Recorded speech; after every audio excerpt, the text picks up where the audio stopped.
Hello, everyone. Welcome along to Betting Weekly Game Bet Match, number one tennis betting podcast and YouTube show, brought to you in association with Bet Rivers, your hometown sportsbook. I'm Nigel Seeley. I'm here in Dubai for the Tennis 500 this week, and I'm delighted to say I'm joined by my partner in crime, as you can see, the dynamic duo. It's Sean Calvert over in a very cold, wet, horrible London. How are you? Yeah, I'm all right. Well, same, much the same. The usual ailments that people are probably quite bored with by now. Um, yeah, it's a bit shit. I didn't notice actually you had the t-shirt on. I saw you had it on this morning on the video you posted, but I couldn't. Now I can see it now. I couldn't see it earlier. So you've worn that all day, have you? Well, listen. You're in Dubai. This is the fashion capital of the world. Is Prada, it? Gucci. Well, one of them. I've only been once, and Pra- I was only there for like a day. I can't really remember. listen, Prada, Gucci, Armani. There is a new range in town. Calverto, Sean Calverto. It's Sean Calverto. It could be the new brand. You can go to the Dubai Mall. You go shopping malls. Everyone's talking about this show. I mean, I've been stopped When you say literally by everyone, tens of people. really? Tens? So what's that? What the hell? What the hell have you got on there? More likely than anything. Yeah, I will I be. I'm going mean, to wear it to the tennis tomorrow. I've got a couple of others. I've got them out. I'm going to wear them to the tennis tomorrow. I haven't been to the tennis today. I've just spent the day. Look, I'm burnt. it's Sat hard to around the tell on this pool. video, but you can sort of see some patching of what I assume is red. Yeah, it's a bit windy as you can imagine. A bit of wind's Yeah. coming around. It's obviously a bit deceptive, the old sun cream, but I've caught a bit of wind burn, I think. But so yeah, I'm at the tennis tomorrow, and so I'll be wearing one of these t-shirts, and you can get one of these t-shirts by following us on Instagram at I Because haven't We even Win. got one. Well, yes, you have wherever your postman. Don't have about me. Your postman's walking around Leon's Sea with three of them on. He's the most trendiest postman in England. Somebody is, yeah. I don't know where that went. So, well, anyway, you can get one of these t-shirts if you subscribe to the Instagram account at Because We Win, and we run around some competitions there. You can follow my adventures over here in Dubai, and Sean will be in LA and California next week for Indian Wells tournament. So make sure you get across, and you can get one of these t-shirts. Loads of different ones. And this one I'm sporting is the dynamic duo, Calvert and Seeley. Someone said I was the Joker. No, I didn't. I didn't. I'm more the Robin than the Harsh. Joker. That was a bit harsh, anyway. Um, we're talking about the conditions here in Dubai. I think it's probably best if to come from myself, seeing as I'm sitting here. Yeah. Very warm, sort of nice, beautiful temperatures, high 70s to low 80s. A bit of wind around, but it does get cold in the evening, as we said last night. Walking around town, you would need a cardigan on or a light jacket for a man. So it's very different conditions. And we saw last night in the tennis, they were playing till gone midnight. It was freezing. There was players with Well, people in the crowd with blankets all over and everything. It was that was a bit of a weird Hercash, condition. wasn't it? With his propensity to play every single match every single set as a tiebreak. I mean, that was always likely to happen. I mean, we got lucky on that one, didn't we? He hit a dead net cord at match point down and managed to save himself just. But yeah, that was. I guess that was pretty late that finished. Yeah, it was gone midnight. I had a picture of me by the big screen behind me. There's that we're watching the tennis in here with Hercash losing in round one of me with an angry face, just about to say I've come all the way to see Hercash, and he's got He beat lost before in I've round even one. got there. So I had to delete the tweet, thankfully, because he's our tip to win the That was tournament. the jinx tweet. That always works. Always works. So I was very pleased to see him progress through because it wasn't a great day on the opening day. Obviously, Korda did play very well, but Kotov didn't even turn up, so we, Oh, we it was lost on that terrible. play. I'll talk about Yeah, him in a minute, but I mean that was horrible. About as bad as you can get, isn't it? That one, it was terrible. yeah. And the one thing I would say, obviously, we're watching it here. I spoke to a couple of people actually who are over here who I know, and I've messaged them and I've asked them, if they want to meet up tomorrow. And a few of them are going to meet up with me tomorrow at the tennis centre. They reckon it's playing very fast, a lot faster than they It is expected. in the day, yeah. I mean, you can. The match is still on now. Kachanov's playing. It is a quick court. It's just that the wind and the fact that it gets a lot colder later that does make the stats slightly different than perhaps they ought to be. But yes, ostensibly it's a quickish court. It's just that there are those other factors that you have to think about as well. You can just look at my face to see how windy it is. Wasn't Wind it chill. windy today? It was yesterday or the Monday that was the really windy day, wasn't it? It wasn't supposed to be that windy today. Yeah, I mean, it was, to be fair, this morning up until about 12 o'clock, it was overcast. Then all of a sudden, the cloud cleared and then it got quite hot. But the wind stayed around. I mean, there's no wind around now, But we are we're a few, we're about 45-minute drive away from the tennis centre over in the Irish town. Great little place. You'll see me tomorrow. Make sure you head to the Instagram account. There'll be loads of videos on there tomorrow. I'll make sure I put Will there be a Guinness being poured? Sorry? Will there be a Guinness being poured, perchance? Do you know what? I can never. I don't really want to. Puts me off having Guinness in places like Dubai. I'm not. I'm a You bit. don't fancy it? No, Guinness can give you the dodgy tummy, can't it? If you get a wrong pint, you're bad. You're in a bit of a bad So can way. the eggs, by the way. Did you see Gael Monfils today? No. He had a problem with the eggs.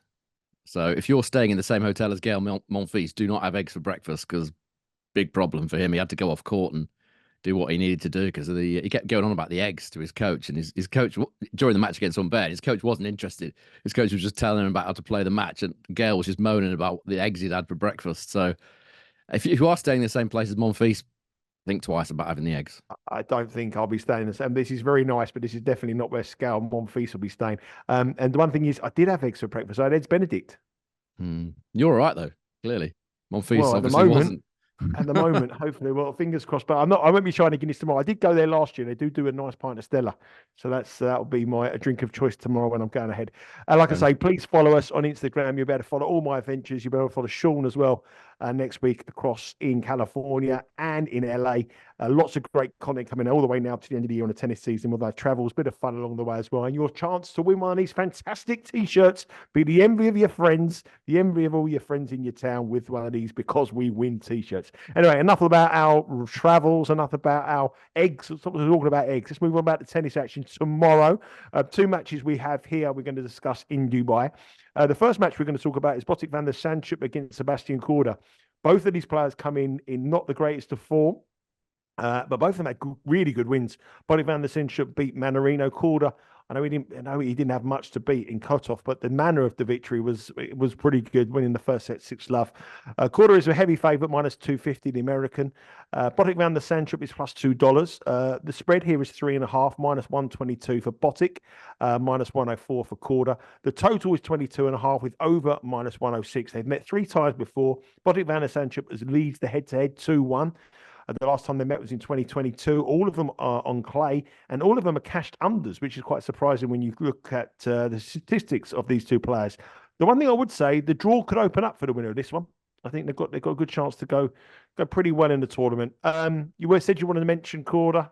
Probably more negative about Kotov than positive about Korda's performance. But Botic played well against Mannarino, and maybe a little bit disrespectful in the prices at 2-1. I think these prices are very disrespectful, to be honest. Kotov was just appalling, whatever word you want to use to describe it. I only saw a bit of that match because the stream wasn't on for long. It was only on for about 5 minutes, and then it wasn't on for the rest of the match. But from what I understand, what I saw, he just didn't fancy it in the wind. Sometimes this happens. I've seen it with numerous players in the past. Davidovich Fokina is one that springs to mind. Once they realise it's too windy and they can't play the sort of tennis they want to play, they just jack it in. And Kotov was certainly guilty of that yesterday, which is quite surprising because he played well in Doha the week before, which was also very windy. So I'm not sure what happened there. Van der Zandschulp was great, really good. I watched all of his match against a much better opponent than Kotov was in Mannarino. Handled the conditions really well. I was surprised actually because Van der Zandschulp came in here on the back of wasting a ton of chances in his previous match, which I think was against Gael Monfils. I think he had about 8 or 9 set points that he didn't take. He ended up smashing his racket. I felt like Van der Zandschulp could be sliding into one of his funks, like he had the other year when he failed to take those many chances to win the Munich title. I think it was against Rune. But he's played well here before. He played well. You probably remember Van der Zandschulp played well here last year when you were there. Made the quarterfinals, lost to Rublev. In the 4 matches he's played. Did we bet him last year, Sean? I know I definitely bet him. I think I might have bet him, but I don't know if we picked him. I bet him last year to win this tournament. He got beat by. I'm sure he got beat by Novak. I'm sure he got beat by Novak Djokovic. Rublev beat him. It was Rublev. Rublev beat him. I think I watched him play. But I'm sure I bet him to win the tournament. He beat Kashanov and Ema, and then he lost to Rublev. But in the 4 matches that he's played at this tournament, his service points won and return points won total is 103, and that's against good opposition. Kashanov, Rublev, Mannarino, and Ema. well, certainly 3 of those are very, very decent players, and he's got a positive 103 service points won and return points won total. So, that's half the battle here in Dubai. Some players just don't fancy it. Some players, even if they do fancy it, they can't handle it. Kashanov is an example. He spends half his life in Dubai, and I don't think he's ever got past the quarterfinals of this tournament. You can see why it's priced how it is, because Korda does lead the service points won and return points won totals by 104 to 100 in the last 12 months on this surface at main level. So that's sort of why it's priced as it is. But the head-to-head massively favours Van der Zandschulp. I know 2 of them were played on clay, but if you look at the service points won and return points won totals of the 3 matches they've played, it's 108 to 92 in favour of Van der Zandschulp. Van der Zandschulp's won 14% more second serve points across those 3 matches. And it should also be pointed out that Van der Zandschulp was injured in the one match that Korda did win, which I think was in Monte Carlo. Van der Zandschulp had the trainer out after 3 games, I think it was, of that particular match. He was nowhere near fit.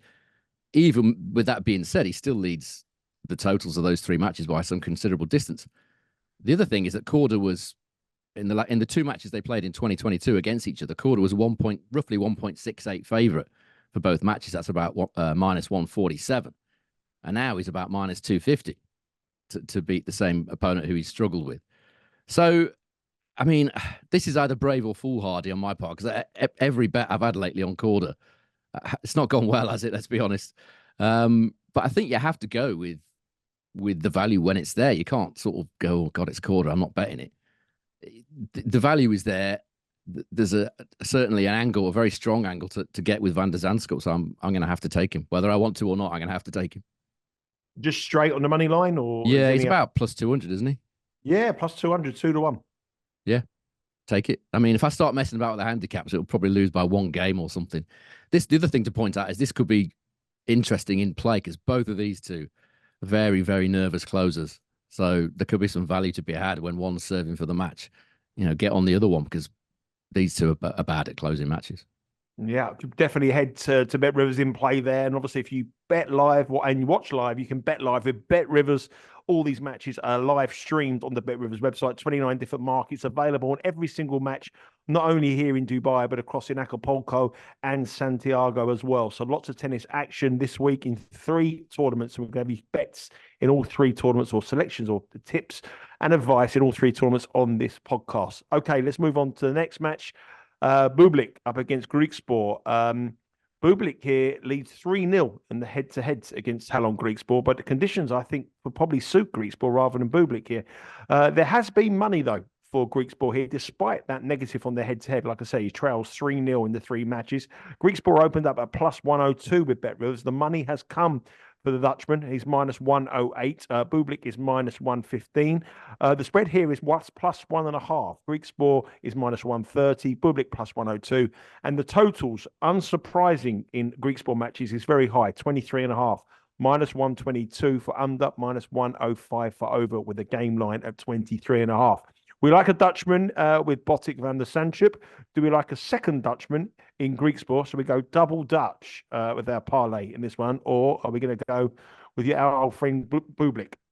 I feel like I'm talking about Bublik a lot lately. It just seems to be a quirk of the draw that his matches are the ones that are the ones that we can talk about, because the way the draw is. All these matches are being played Tuesday, aren't they, in Dubai? So there's only a couple that were set for Wednesday, and this is one of them. But it is really interesting. It's another one where the head-to-head could be slightly misleading. And now I've got when I wrote this down earlier, I was looking at the same odds you were, plus 102 on Griekspoor. Perhaps not that surprised that the odds have changed. As you said, they've met 3 times. Bublik's won all 3, but all of them were indoors, where Bublik plays his best tennis as well as grass. Those are his 2 best surfaces. And one of them was when Griekspoor was number 159, I think, in the world. And it still went to 2 tie breaks. For me, this is just about how poor Bublik's stats are on outdoor hard. From the start of 2023 to now, on this surface at main level, Bublik is 32% win rate. He wins roughly 1 in 3 of his matches on this surface, and his service points won and return points won total is 95. Now, Griekspoor in the same time frame has a 57% win rate, and his total is 100. So a pretty clear advantage on the pure outdoor hard main level stats for Griekspoor. Now, the head-to-head, looking into it slightly more detail, Bublik's dominated behind his first serve. He's won a massive 86% of his first serve points against Griekspoor. Griekspoor's won slightly more second serve points, 49% to 48%. So the edge for Bublik has come in the indoor conditions where he's serving huge, and Griekspoor hasn't been able to do anything about it. But the other interesting thing about Bublik is this a new, so far unheard of, resilient Bublik that we're seeing these days? He's lost 10 of his last 11 opening sets as Bublik. But unlike what he was before, he's turning them around now. He's won 6 of his last 8 matches when dropping the opening set. Now, if you go back to before this little spell, he lost 32 of 35 matches when he dropped the opening set. So prior to the last sort of month or so, 6 weeks or whatever, he was a real candidate for just dropping the first set and just, I've had enough here. All of a sudden, out of nowhere, and he's never done this in his career before, he's turning matches around. He did it again against Matchak. I fancied Matchak. Matchak, that was going great. He won 6-2, first set Matchak, looking good. Bublik, the new grinder, coming back into it and nicking it in 3 sets. This is unheard of. The obvious bet here is to take Griekspoor to win the opening set, given that Bublik started so insanely slowly of late in all of his matches. But I think on the outdoor hardcourt stats, if you're having a bet on this match, either it's Griekspoor opening set or Griekspoor to win the match, just because he has the superior stats. I definitely couldn't back Bublik as favourite here, that's for sure. I think the conditions will suit Griekspoor massively. Obviously, the head-to-head is a bit misleading, 3-0 to Bublik, but now this is on Griekspoor's sort of court.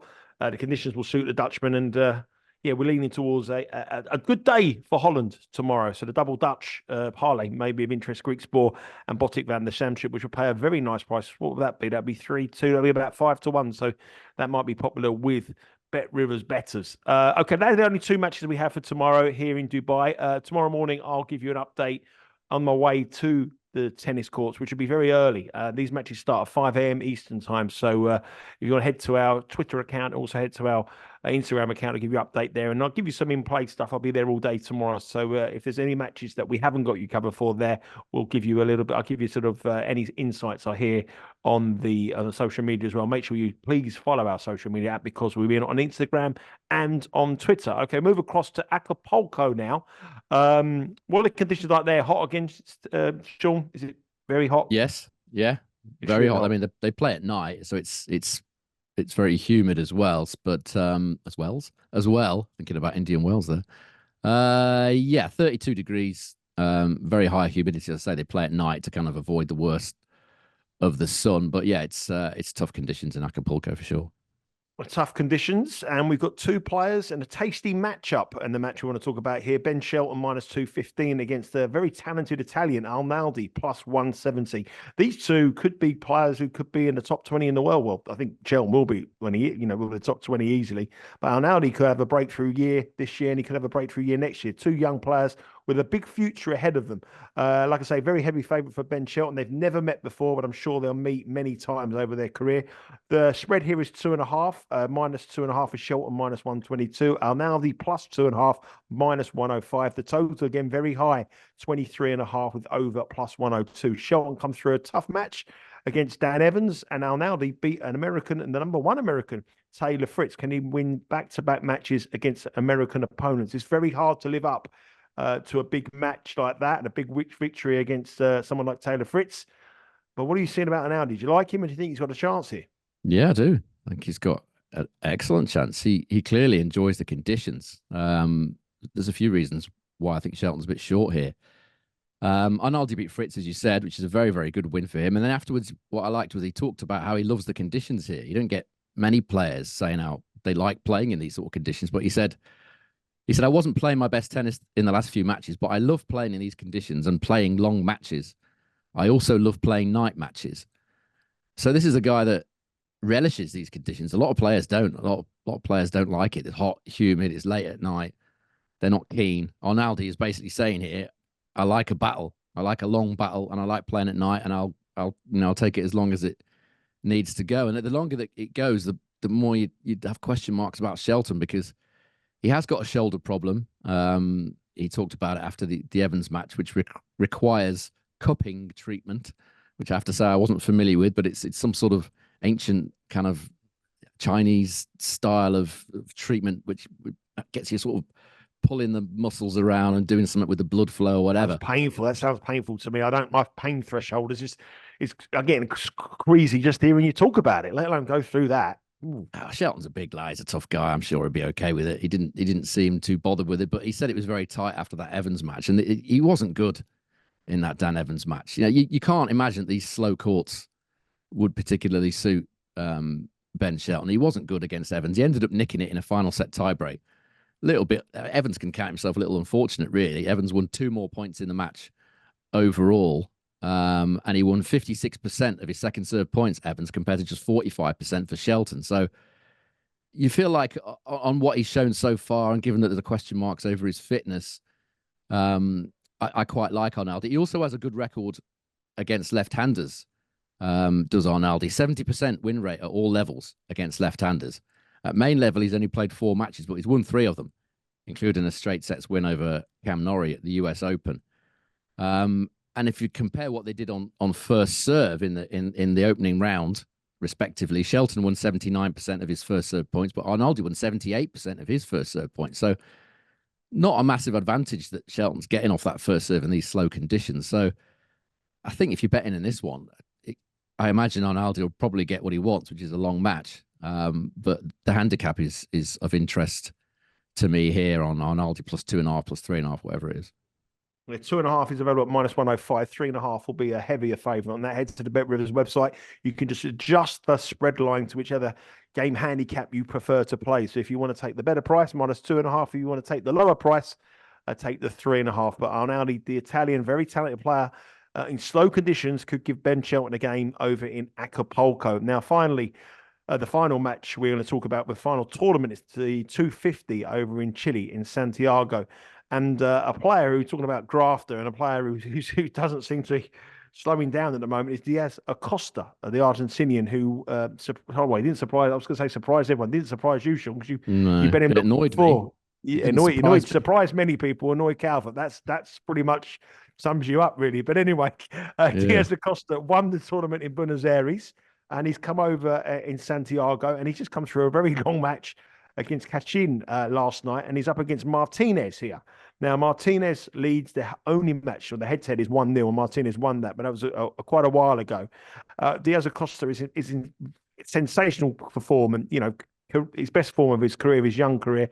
-$2 against Martinez, a much more established opponent, a player who's been around the block a little bit, much more experienced, at +155. 2.5 is the spread. Diaz Acosta -136 and Martinez +106, and the total here is 22.5.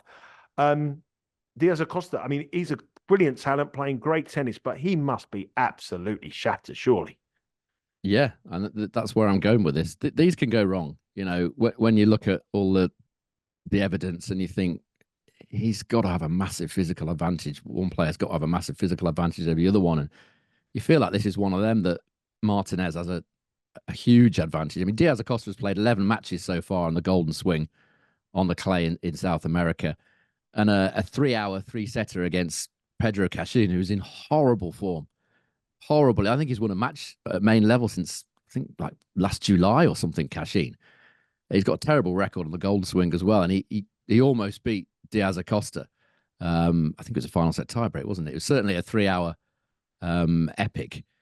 Now, so he's played 11 matches on the Golden Swing. Martinez has played 2 in the same time frame.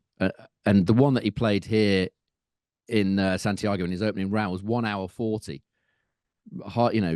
Not much at all for a physical animal like Martinez. Good for him to get attuned to the conditions, but it was a physically impaired opponent he was facing in Pissarro, who kind of went away all too easily. But again, just a huge gap in what they're likely to have in their legs. Martinez also has very, very solid form at this particular tournament. He won the title here in 2022, and his overall record here is 5-1 win-loss, and his service points won over 10 points, won total is 103. His service hold and break total is 107. So mentally, he's someone that enjoys coming back here. Won the title here. I'll have great memories of this particular tournament. I'm not so sure that Diaz Acosta is quite the same player at altitude that he is or has shown himself to be at sea level. The other factor that sort of leads me towards Martinez here is the heat. It's going to be in 32 degrees, 90 degrees Fahrenheit in Santiago again on Wednesday. And every match that Martinez plays is a physical battle. I just wonder if Acosta has the legs, has the desire after this fabulous spell that he's had.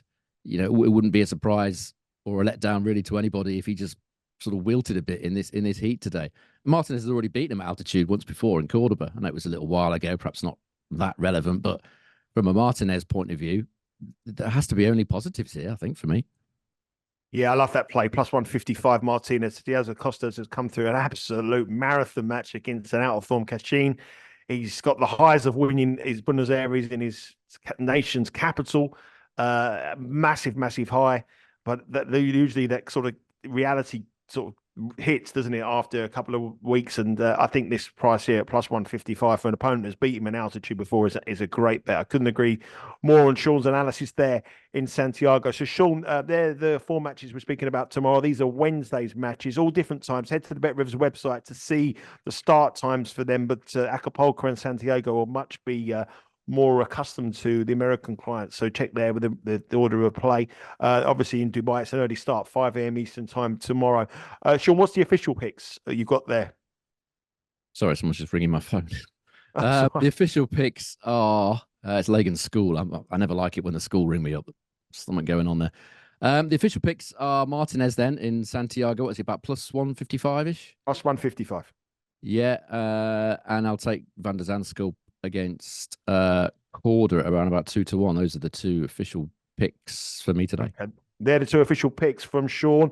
Remember to follow us on our show socials. Subscribe to Betting Weekly Studios on YouTube. Follow us on Twitter and Instagram at Because We Win. And download the podcast, Betting Weekly Game Bet Match, on your preferred podcast provider. Last week was a record number of views. So thank you very much for everybody, all across all our content, all the soccer content and the tennis content. Lots and lots of new subscribers. Keep your comments coming. Keep your thoughts coming. Really appreciate it. Keep hitting that like button. Giving your thoughts. Give us your questions. We'll answer them on the show. And remember to follow us at Because We Win on Instagram with your chance to win one of our famous t-shirts. And you follow me in the tennis tomorrow and Sean next week in California and LA. Sean, I'll let you go because it could be an important telephone call, that. So I appreciate your time. Have a good day and good luck with your bets. Take care.